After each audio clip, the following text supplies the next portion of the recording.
Hello, everyone, and welcome back to PoducateMe, the ESL podcast. And today we are going to be turning the tables a little bit because the interviewer will become the interviewee today. Hmm. Because today I'm going to be interviewing my dear co host, Hannah. And we are going to learn about Hannah's journey in language learning, spoiler alert, as well as Hannah's teaching journey, how Hannah got into English teaching. Yeah. Welcome, welcome. Thanks, Helen. I am excited to myself take a walk down memory lane. So, yeah, let's do it. And I'm excited to learn some new stuff about you and refresh my memory about some of the Let's things that I go. already know. Yes, let's go. So let's dive right into it. And if I remember correctly, you first got into tutoring while you were still at a university, right? I did. Yeah. Okay, awesome. So was it something that you always wanted to do, or did it just kind of happen? It kind of just happened. So, yeah, similar to you, I got into teaching or tutoring, I guess, while I was in university. It was my last couple of years in university. Mm-hmm. I was actually I had a lot of part-time jobs during my university because I was, trying to pay off my student loans at the same time, earning enough for my tuition.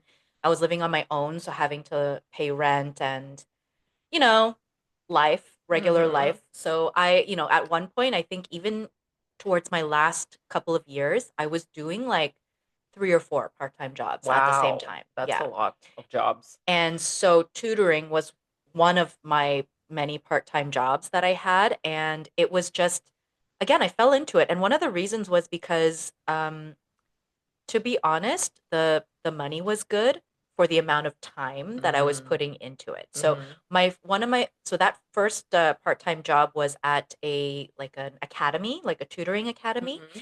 and I was tutoring high school students Oh. with their book reports. So in the high school curriculum, when they are in the English classes, they have to read a couple of books that are in the curriculum, and then they have to analyze and do book reports Oh, based on those books. interesting. So, of course, I had gone through high school in Ontario, so I was familiar with a lot of the books. They actually don't change the curriculum that much, so these were books that I'd already read. We always do like one Shakespeare Uh-huh. story play, and then Uh-huh. we do one novel. A lot of the time, they're Canadian novels, so I was very familiar with a lot of them and classics, The Great Awesome. Gatsby, Animal Farm, these Yeah. types of books. So I would be paired with a student and they would be working through the book and I would just work through with them, Mm-hmm. go over the vocabulary, go over storyline, what's the plot? What does it mean when we say resolution or um, foreshadowing, these types of expressions, and then I would help them So write like their. the very thorough analysis of the Yeah, book. exactly. So this is how I got started. And it was actually like a really easy job for me because, again, like I said, first of all, I knew what I was Mm-hmm. doing, but then I was just sitting there talking about what I love. Like, I loved reading, I love books, I love talking about, we talk about books all the Yeah. time. We're recommending books to each other all the time. And I just really enjoyed teaching students things that I knew already. Wait a And second. So you were basically paid like for your hobby? basically, yeah. Awesome. But were you a bookworm at that time as well? 100%. I've Huh. always been a bookworm. Yeah, I loved reading, and so I was like bringing the passion into the classes that I was teaching. And then I think I again, I never thought of it as a career really, Mm-hmm. but I thought, "Ooh, I like this. This is really fun, and this is something that I can like do very easily or like just naturally Mm-hmm. kind of." And yeah, that's kind of how I started. This is Yeah. just marvelous. Okay, so you liked tutoring back then, but it wasn't necessary the plan. No. And as you said, like you didn't think about it as a career path. So what made you enjoy it so much? And why did you do it I for mean, such a long time? like the money was good. It was Uh-huh. easy, didn't take too much work out of from my own energy, whatever. I was just sitting there talking to students about what I loved. It's not, again, it's not something that I had planned. Um, and I mean, when I was in university, I was studying sociology, Mm-hmm. and I wasn't sure. I really wasn't sure where I wanted to go in my career just yet. But I did think maybe teaching, but then I thought, oh, then I'd have to go to teachers college and then Yeah. go through all of that, and I wasn't sure that I wanted to do that just at that point. So it really wasn't on my mind. I see. Yeah. So, working with books and reports and analyzing the books and the literature that you read and you liked, this is the enjoyable part, Yeah. definitely. But what about because it was your first experience being like a teacher, like a mentor to someone, how was that for you? It again, like, it felt a little natural to me. Like, I really felt like I had a niche with it. It wasn't actually my first time mentoring. So I had done some mentoring before. I Oh, used to volunteer at a community center where I was a mentor for like at-risk youth, in kind of the I yeah, see. So you did have some experience working with with, high school yeah. kids, and it was something that I really enjoyed. And Mm-hmm. um, I had thought about doing work with youth, Mm-hmm. or at least doing something in that sort of area, but I didn't think it would be a career, you know? Very Yeah, exciting and yeah. interesting. Yeah, maybe you also have the teacher I square. Maybe I You do. have to take a You look would at have it. to refer back to Helen's interview about that, but yeah, maybe maybe I do. We still have to do a little palm reading, I Palm think. reading, Yeah. yeah. But I didn't I mean, I kind of fell into teaching. So after I graduated university, Mm-hmm. I graduated in the middle of a recession, Mm-hmm. and there were really no job prospects. And I had no direction. I didn't know where I wanted to go. I didn't know what types of jobs to even apply for. And so I decided to move to Korea. Oh, yeah. This Yeah. is okay. So after graduating the university, you Yes. decided to go to Korea. Yes. I see. And yeah. So did you do it more because you wanted to explore your heritage, or was it about you finding a next step? It was kind of both. So it was actually hitting like two birds with one stone in this case, Mm-hmm. because first of all, uh, I didn't know what I wanted to do as a job after I graduated, and I there weren't any jobs really available. So I thought, okay, there's teaching jobs available in Korea. They provide housing, they pay you. Great.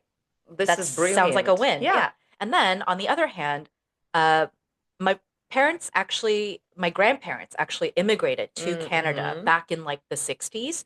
And I had never been to Korea ever. So both of my parents are Korean. They can both speak Korean, but I didn't grow up speaking Korean. And Mm-hmm. so I was on this little journey, as a lot of university students are. I was on this journey of self-discovery and, Yeah, where do finding who am yourself. I? Where do I come from? What does it all mean? All of this stuff. So I was like, you know what? I Maybe if I go to Korea, I'll learn a little bit about myself. I'll learn about my family and my background and like who I am type of thing. So yeah, But it sounds like such an amazing opportunity for a just like freshly graduated young person, like out of the university, not knowing what to do next, with the recession at the doorstep, uh-huh. knocking on the door.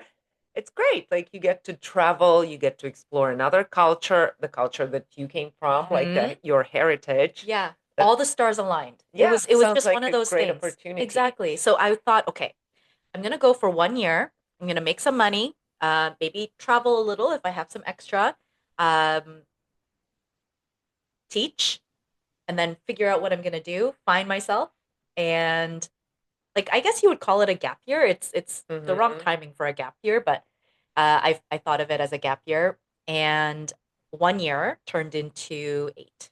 Wow. Yeah. Wow. That's a stretch. Yeah, yeah, exactly. Yeah, Okay, so you went to Korea to teach, yeah, and did you know where you're gonna be teaching while you were still in Canada, or you just went to Korea and you were like, okay, here I am. Where yeah. do I teach? So I there's this program that you can apply for from like the Korean consulate, and it's Mm-hmm. called EPIC. So it's English program in Korea, where Mm. they work with the Epic name. EPIC. It's an EPIC Mm-hmm. name, yeah. And they work with the Korean government, and they hire teachers from all over the world. They hire people from all over the Mm-hmm. world, and they train you. As soon as you arrive, they train you, and then they place you in a public school. It could be elementary, middle school, Mm. high school, any school, anywhere in Korea Anywhere. outside of Seoul. Yeah. Okay. So you go. It's like a lottery. Yeah, yeah. So I had like, of course, I had gotten the job because I got accepted by the program Mm-hmm. while I was here, but that's all they tell you. And they tell you, Mm. okay, like we're gonna pick you up from the airport. You're gonna go somewhere for a 1 week orientation, and then we're gonna send you off to your school. This is a true This adventure. is all I knew. Wow. And this was actually my first time abroad. Like I Oh, had never, really? yeah, my childhood, I traveled a lot around Canada. I've been from coast to coast. I've had a lot of adventures in Canada. I've been to the States, but I had never been overseas.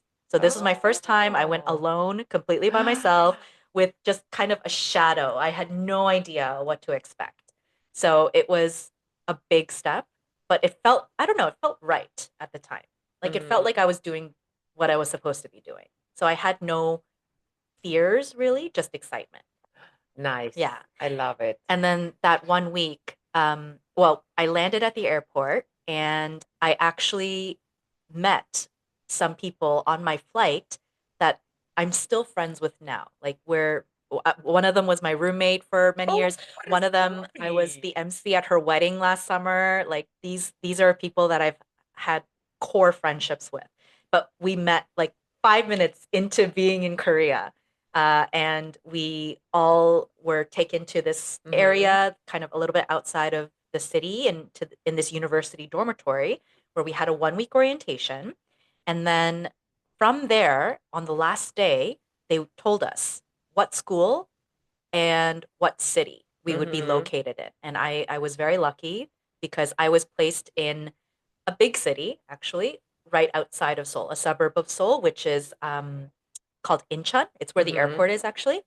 And there were a few teachers that were actually placed within the city. So I had friends already in the city.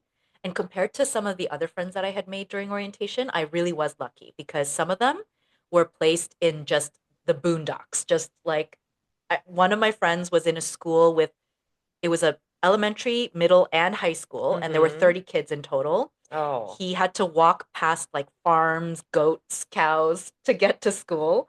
And yeah, so you did get a I lucky ticket. it was like 30 minutes subway ride to Seoul. It was perfect. And I had just an amazing time. Yeah. Awesome. So the school where you were placed, you had to work with Elementary school. elementary school. Yes. Okay, so was it a big adjustment for you? Yes, it was a huge adjustment for me, and it took a little while to get used to because the only experience that I'd had was one-on-one with high school kids. Mhm. And they weren't ESL students, like they were high school kids here. And suddenly I was put in a class of like 46-year-olds. And all like the only thing they knew was hello, my Mhm. name is, and And how to drive you mad. how to drive me, just the energy and the craziness of these kids. But I learned fast. I had to prepare lessons basically for all of the classes. Um, we called it edutainment because it was like we were teaching the students, but it was more like keeping their interest up Mhm. and teaching them the fun stuff. So, like songs and rhymes and tongue twisters and games and Dances and dances, stuff. things like that. So it was more edutainment, I would say, and trying to command a whole class of like crazy 6-year-olds is a skill on its own. Speaking about the skills, what would you say were the very, very important skills that you've learned during that period that then you would carry with you throughout your teaching career?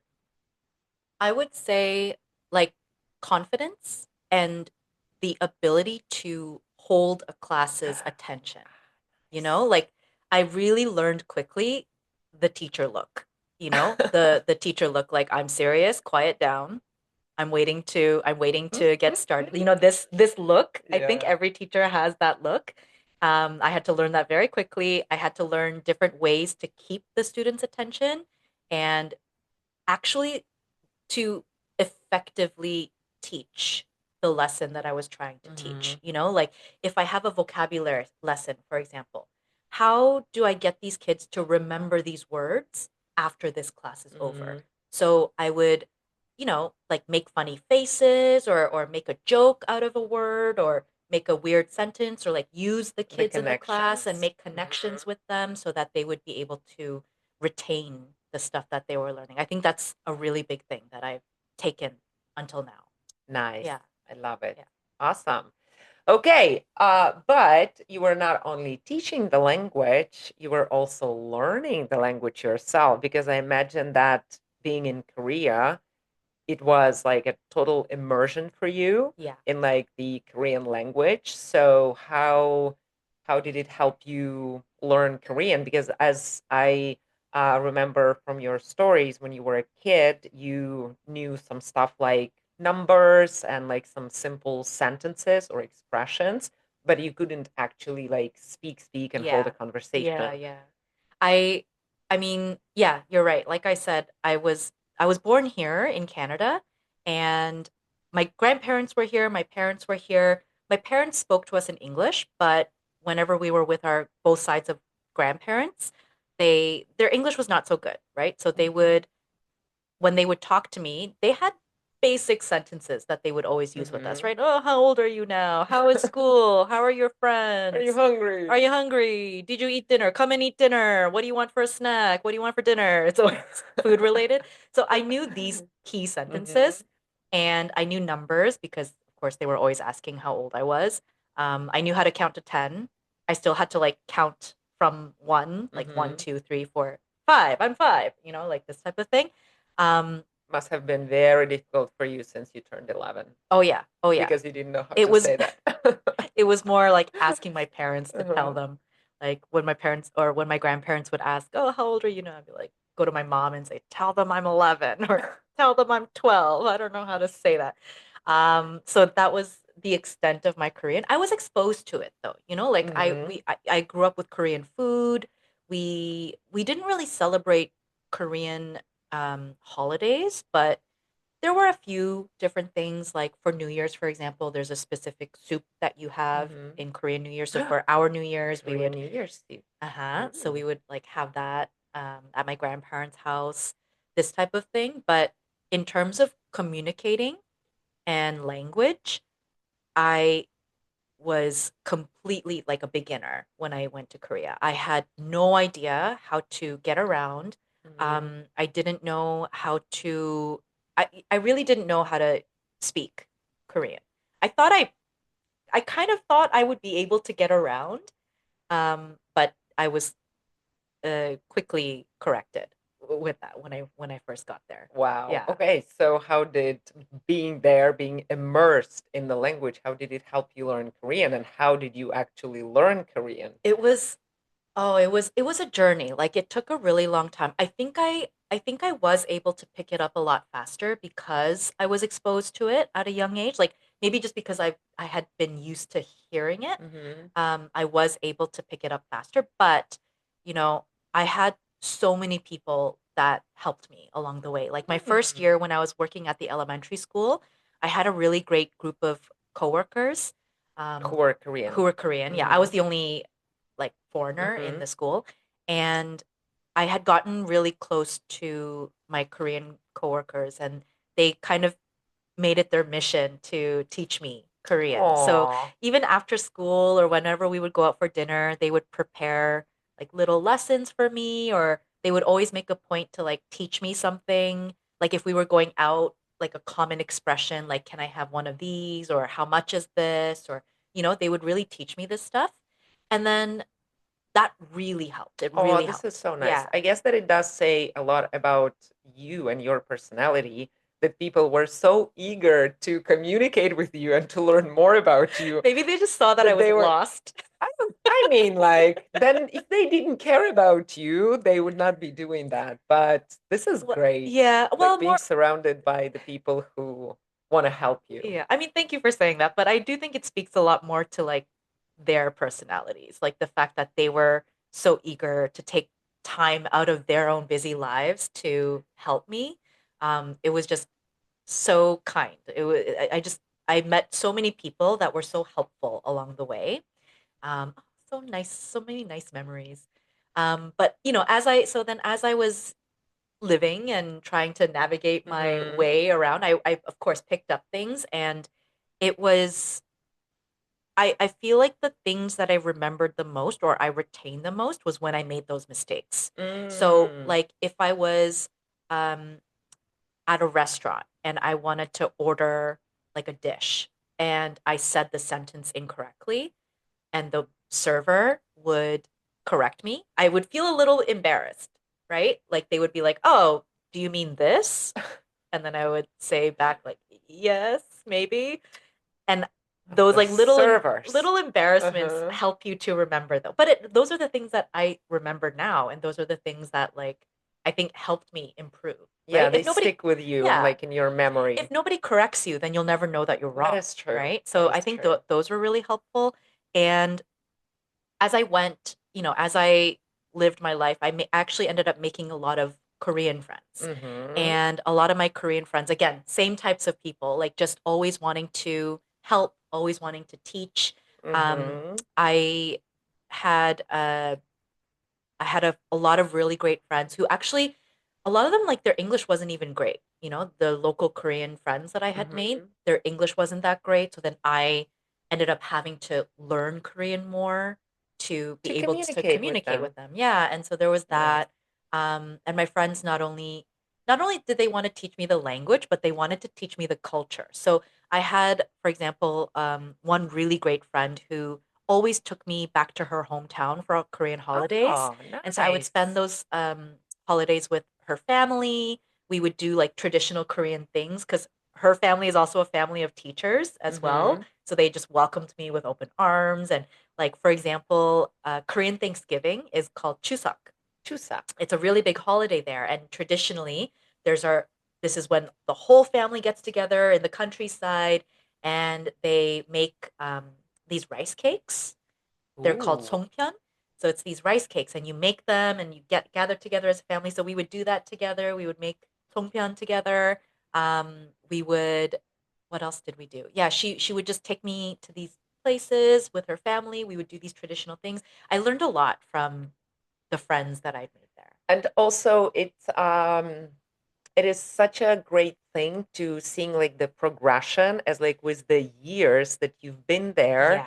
like every day probably you could understand more and you could say more. Yes. And like those moments of realization of like, oh my God, I just like said that. Mm-hmm. And your brain, because you're being immersed in the language and in the culture, your brain sometimes automatically like just like switches and you don't even realize it Yeah. like, oh my God, I'm just like You don't having a even conversation in Korean. Exactly. You don't even realize it sometimes. And so there would be times like my fourth or fifth year in where, for example, I like rented an apartment by myself. And then when I'm done, I'm sitting in my new apartment and I'm like, "Oh my God, I just I just did that. Yay, I just I just did congrats. that." Or the first time I had to go to the bank and like tell them about some sort of issue that I was having with my account or whatever. Hmm. It was like, "Oh my God, I just did that without any help. Good. Wow, that's good for me. Pat on the back, you know?" That is Yeah. a great journey, Yeah, exactly. language learning. Yeah. And especially because it's so different from your first language, Mhm, right? mhm. And I think, I mean, I had a lot of jobs outside of the elementary Hmm. school when I was in Korea. The elementary school was actually my first year, and then my second and third year after that, I moved to Seoul, like the main Hmm. city, and I got a couple of jobs. I worked in a middle school, a public middle school for a couple of years, and I worked in after school academies after that. And Hmm. the last couple of places that I worked at, I actually had to use Korean for my job. Oh, Before that, it was mainly like you're the native speaker, English English only. only. But Hmm. the last couple of years, I was like a intermediary, I guess. So I was doing both. I was using English and Korean at my job, and I also had to do parent meetings, like Oh, parent teacher meetings where I give feedback with directly those, to the parents.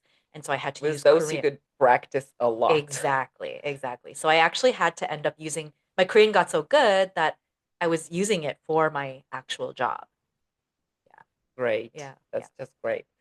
Okay, talking about years, Hmm. circling back, you mentioned that you were planning to go for 1 year, Yeah. and you said that you ended up staying for 8. So, what made you stay, and what kept you excited about teaching and living there? Oh my God. So many things. Like just life. I mean, back here in Canada, recession was still going on. So after the first year, when my contract was ending, I thought, okay, I still don't know where I still haven't found myself.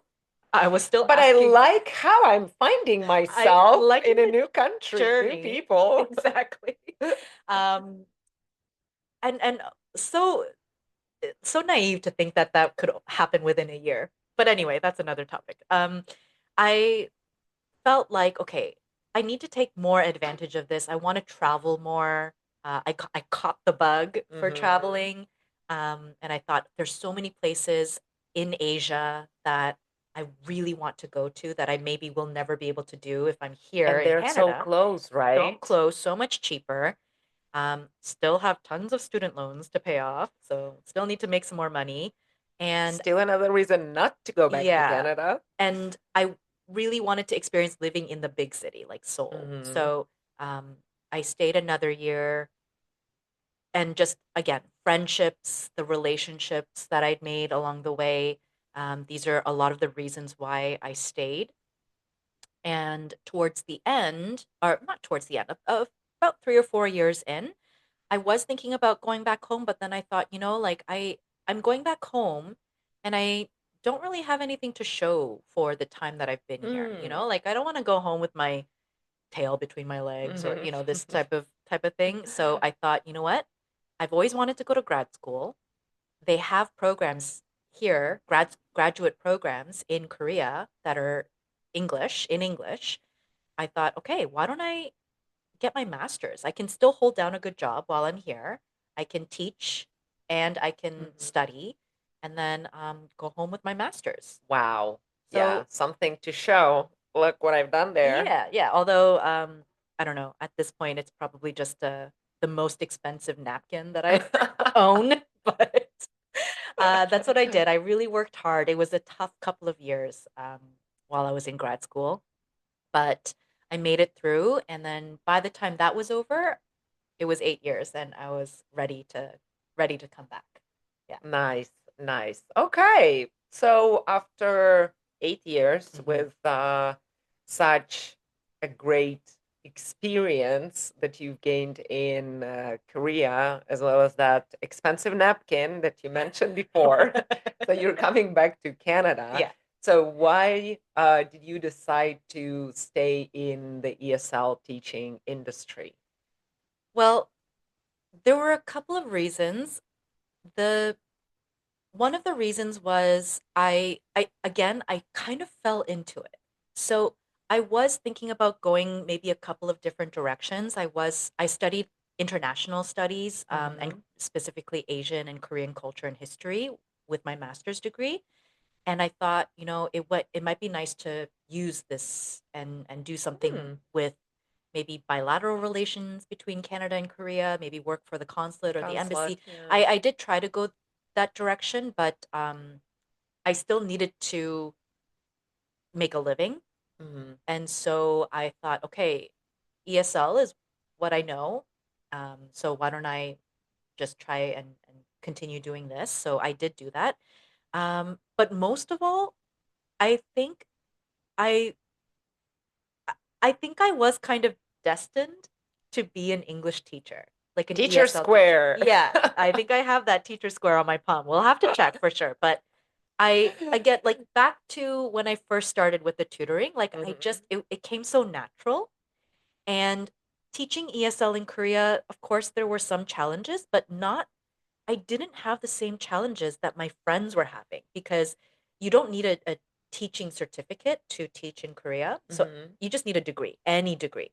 And Oh. a lot of my friends, they couldn't find the joy of teaching in the same way that I did. Mm-hmm. I truly enjoyed being in the class and teaching, and the connections I made with the students, and just I felt so comfortable that it honestly didn't feel like a job a lot of the Oh. time. It really didn't. And then It's a sign of a very good teacher. A yeah, teacher who says that like it doesn't feel like a job. like you're truly enjoying Yeah. yourself, right? So that's what I did. I got my TESOL certification to teach here. I got myself an ESL teaching job. Mm-hmm. Um, and it just kind of went from there. And then I realized, as I was doing that here, this was kind of the place where I started teaching adults with Mm-hmm. language, and I thought, oh, okay, this is it. It's a new Yeah, area to explore. this is my thing. I think this is the place where I'm most effective. I especially really enjoy teaching like grammar, um, structure, wonderful little things about the language that I love. Sometimes you don't really get that with kids, Mm-hmm. um, but this was a new area of ESL that I was kind of like, ooh, okay, I can, I love this. I'm good at this. So then the rest is history. Ah, that's a wonderful story. Yeah. Wonderful story. Okay, and looking back on everything that you've told us about your experience teaching abroad, what advice would you give someone who is thinking about teaching English abroad, but maybe isn't 100% sure it's the right path? What would you tell those people? Hmm. Okay. I don't know if, you know what? I would say if you're if you're thinking about it, then you want to do it and you should do what you want to do, you know? I would say just go for it. Like you you only live once. You have this opportunity to and you don't know where it will go, right? Like I thought it was going to be one thing. It turned out to be a life-changing experience for Mm-hmm. me. And I would say like just take the leap, Like it's yeah, you never know what those types of things will bring you. I love it. Yeah. Carpe diem. Carpe diem. Yeah. Exactly. Seize the Yeah. day. Great. Thank you so much, Hannah. And of course, we are here to do the quick fire round. I'm not going to let you go that easy, okay? Because the quick fire round, where I'm going to ask Hannah three questions that she will have to answer very fast. The first thing that comes to Hannah's mind, she will have to share. Are you Okay. ready? Ready? Let's Awesome. go. Let's do it. So, question number one. What's one English word you just love? The English word that I love. I would Mm-hmm. say um I okay. I don't know if this is an English word, but supercalifragilisticexpialidocious. Ah, wow. Yeah. Look at that. It's like a tongue It's a tongue twister. It's twister. from Mary Poppins, Mary right? Poppins. It is a word. It is a word because technically all of the words are made up. True. So this word is also You're made right. up. You're right. Yes. Okay, it's a word. That's the English word that I used to love uh shocking my students, my especially my elementary school kids. They would always tell me like, "What's a new word? Give me a new word." And I would say, "Okay, try this one. Supercalifragilisticexpialidocious." And they'd be like, "What?" It was The word so of the fun. Yeah, day. yeah. That was fun. So I think that's one that sticks That's to a my head. cool word. Yeah, yeah. Yeah. We should all learn it, guys. Mhm. Yeah. We'll be Good message. talking about this word in our language lab. Yeah. So we'll spell it out for you and pronounce it again for you.